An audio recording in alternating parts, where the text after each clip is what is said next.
pada hari ini telah aku sempurnakan agamamu untukmu. Ayat ini menerangkan seluruh ayat telah turun kepada Rasulullah. Kemudian Rasulullah mencontohkannya. Nah, maka dari ayat ini kita tahu bahwasanya yang tidak ada dari Nabi, yang tidak dikerjakan Nabi, pada saat ini semua muncul. Bukankah ini bid'ah? Makanya saya anggap bahwasanya Al-Maidah ini telah sempurna, jadi tidak perlu lagi amalan-amalan yang di luar Rasul. Ya. Karena kalau kita lihat amalan-amalan yang ada pada tiap-tiap masjid, terkhusus mungkin di sini ada perayaan Maulid, Isra Mi'raj kah, Nuzul Quran kah, ataupun yang lain itu.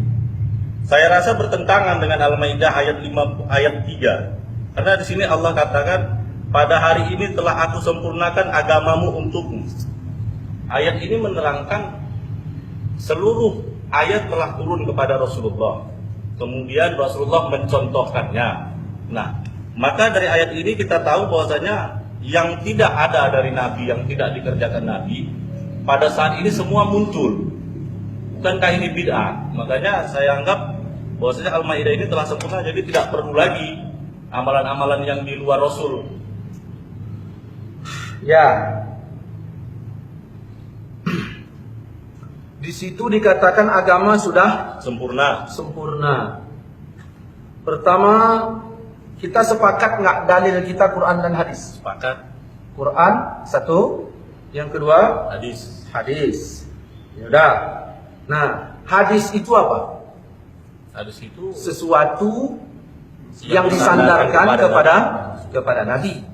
Jadi jangan nanti ketika kita sudah sepakat hadis itu sesuatu yang disandarkan kepada Nabi, ya, lalu di lain waktu nanti berbahasa kapan Nabi nyontohkan. Kita udah sepakat hadis itu sesuatu yang disandarkan kepada Nabi. Berarti kan boleh jadi perkataan Nabi, boleh jadi perbuatan Nabi. Kita ambil dua ini aja lah, nggak usah lagi yang lain. Dua inilah kita ambil dulu. Kalau Nabi tak buat dan Nabi ternyata berkata tentang itu, maka ini menjadi sunnah dari perkataan Nabi, bukan dari perbuatan Nabi.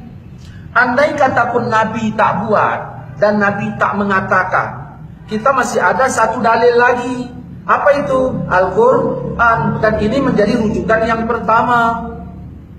Makanya dalam dialog kita yang lalu tentang masalah kenduri kematian, kita kan udah sepakat tidak boleh menentang Rasul, tidak boleh menentang Allah.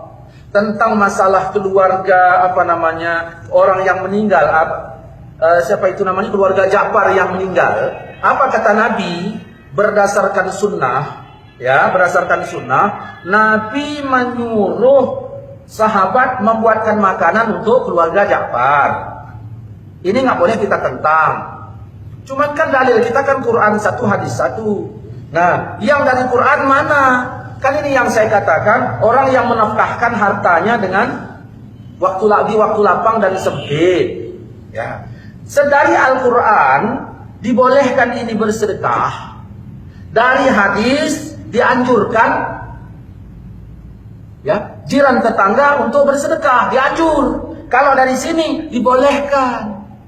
Jadi gini lah Ustaz, kalau mau kita kaitkan dengan hadis yang dari Aisyah, man ahdasa fi amrina. Nah, justru karena itu, makanya memahami hadis itu, man ahdasa, siapa yang telah mengada-ngada, ya kan? Yang telah mengada-ngada fi amrina. Itu kalau mau dibedah khusus, nanti kita cari waktunya. Ahdas dengan af'al itu beda loh. Yang Nabi bilang yang ahdas, bukan man af'al. Yang kedua kata fi amrina, berarti keluar yang bukan amrina. Yang ketiga malaisa minhu, sesuatu yang nggak ada darinya, kan gitu. Baru itu ditolak. Jadi siapa yang mengada-ngada dalam agama ini yang nggak ada darinya, itu ditolak. Apa yang mau dibahas? Mau bahas orang baca Yasin di tempat duka? Yasin itu yang dibaca itu ada nggak dari agama? Dari agama. Ada. Maka kalau ada, berarti nggak ditolak. Yang ditolak yang nggak ada dari agama. Kan begitu. Ini fokus pertanyaannya kemana ini sebenarnya? Ke agama. Kita tadi kan sepakat agama telah sempurna. Oke, kita arahkan ke sana. Jadi supaya lebih jelas, Kata sempurna itu ada di dalam surah Al-Maidah ayat 3. Pada hari ini telah kusempurnakan agamamu untukmu. Saya bertanya sekarang, sempurna yang dimaksud apakah sempurna apa adanya? Ini sempurna apa adanya? Atau sempurna sebagai contoh? Coba pilih. Yang pertama Ustaz, Sempurna apa? adanya. Sempurna apa adanya. Oke.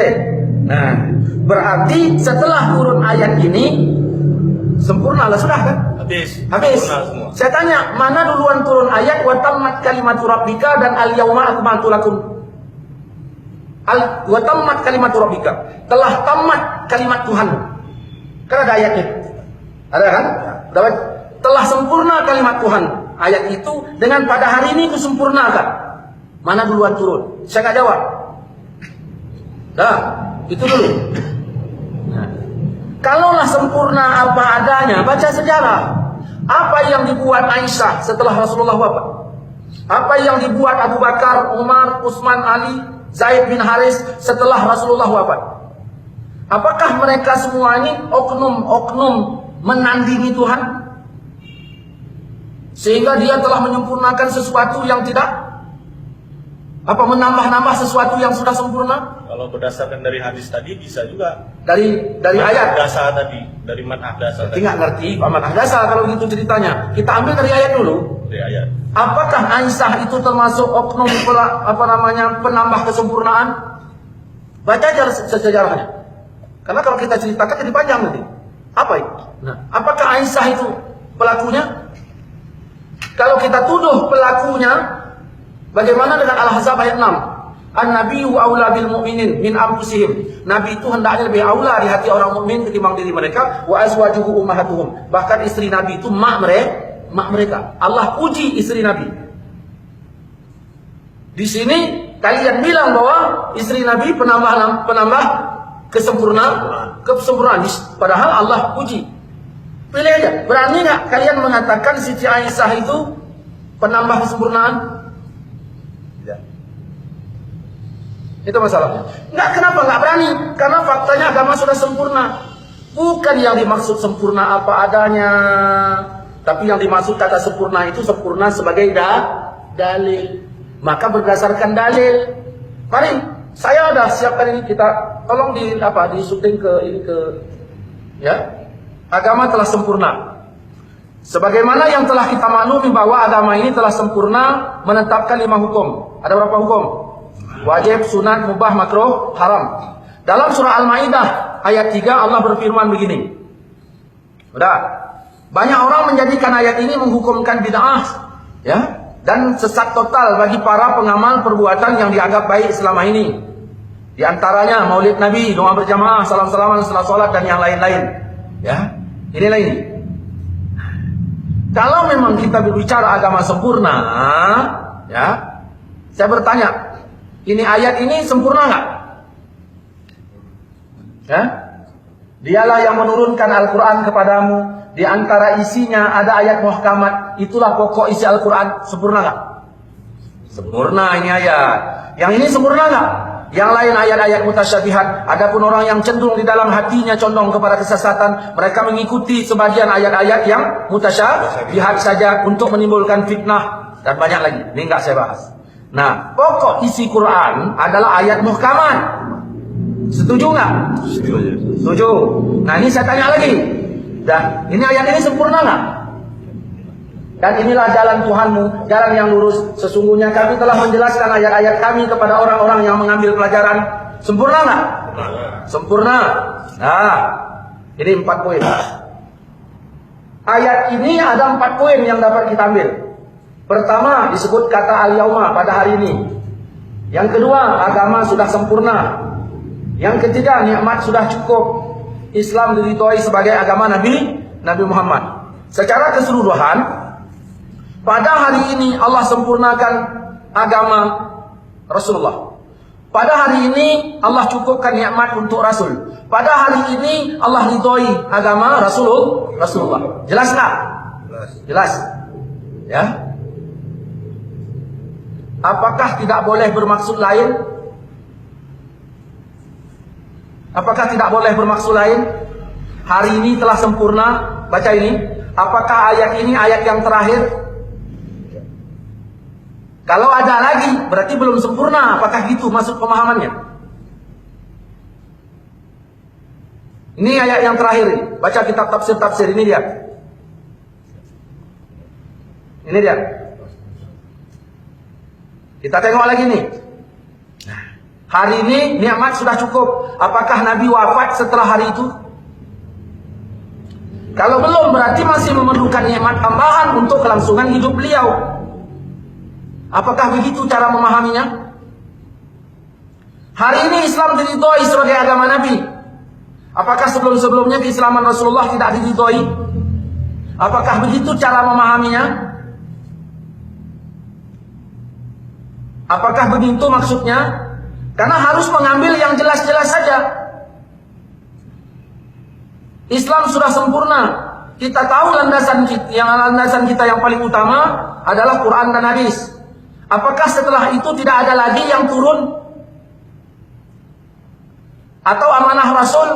Kalau ada diambil juga sebagai dalil, maka termasuk penambahan yang sudah sempurna. Nih, tengok ini. Mana duluan ayat itu turun ketimbang ini?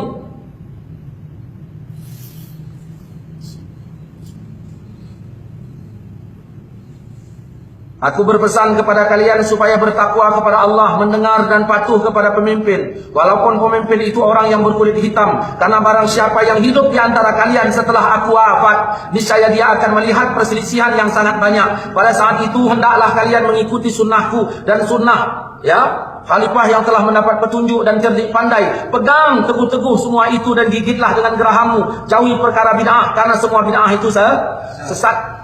Dalam hadis ini Rasulullah telah wafat, kita diperintahkan mengikuti sahabat. Kapankah sunnah sahabat itu? Kapan sunnah sahabat? Tadi kan patokannya ketika ayat itu turun udah sempurna, nggak boleh ditambah-tambah lagi. Ternyata Nabi bilang ikuti sunnah sahabat. Bagaimana? Masa Rasul tarawih hanya 3 malam di masjid. Dilakukan 8 rakaat, kita ambil begitu aja lah gampangnya. Sedangkan Sayyidina Umar 30 malam di masjid. Apakah Sayyidina Umar menambah-nambahi? Adakah Nabi bilang kau tambahi 27 malam?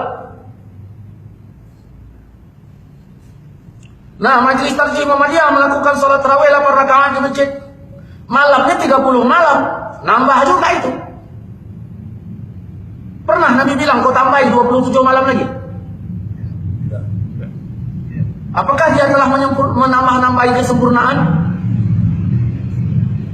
Banyak masalah kalau mau diangkat. Kita lanjutkan masalah sempurna. Al-Quran sudah sempurna. Nah, ininya nggak saya bahas ya di sini. Perintah sempurna, larangan sempurna, janji pahala telah sempurna, janji dosa juga telah sempurna. Ini sekarang. Ini kita lihat di sini hadis dari Mu'az bin Jabal bahwasanya Rasulullah ketika mengutusnya ke wilayah Yaman, beliau bertanya kepadanya, bagaimanakah kamu memutuskan perkara yang diajukan kepadamu? Jawab Mu'az apa? Saya akan memutuskan dengan Al-Quran. Rasul bertanya lagi, kalau tidak kau temukan dalam Al-Quran bagaimana?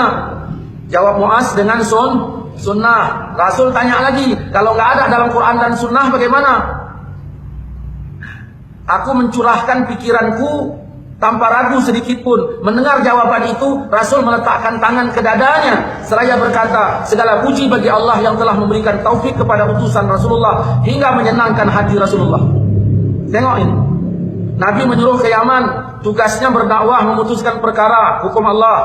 Beliau berijtihad, mendahulukan Quran, kemudian sunnah. Beliau berijtihad bila tidak ada hukum yang ditanyakan itu dalam Quran dan sunnah. Nabi setuju, senang atas ijtihad Mu'az hingga Nabi mengusap dada beliau dan mendoakannya. Nabi tidak melarang Mu'az berijtihad, Dan Nabi juga tidak membid'ahkan ijtihadnya. Saya tanya, ijtihad itu keluar setelah agama sempurna apa belum? Belum. Sempurna. Saya tanya lagi, Islam ijtihad itu keluar setelah agama sempurna apa belum? Sempurna. Setelah agama sempurna. Apakah ijtihad itu termasuk menyempurnakan yang sudah sempurna? Nih,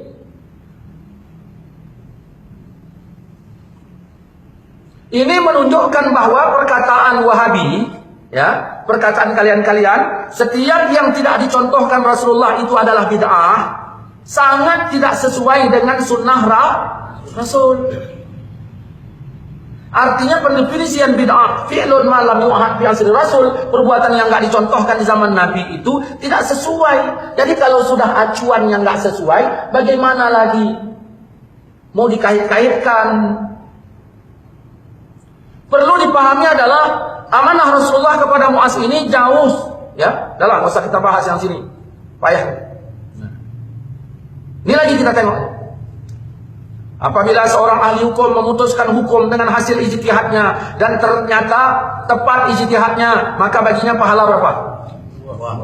2. Nah, apabila memutuskan hukum dengan hasil ijtihadnya ternyata keliru, maka baginya berapa? 1. Mungkin kalian bilang bukan, langsung bid'ah dalalah. Enggak begitu. Maka bertanyalah kamu kepada orang yang punya ilmu jika kamu tidak mengetahui. Siapakah yang dimaksud dalam ayat ini? Ya. Panjang kalau dibahas. Cukuplah dulu, nanti kita sambung lagi malam Rabu depan.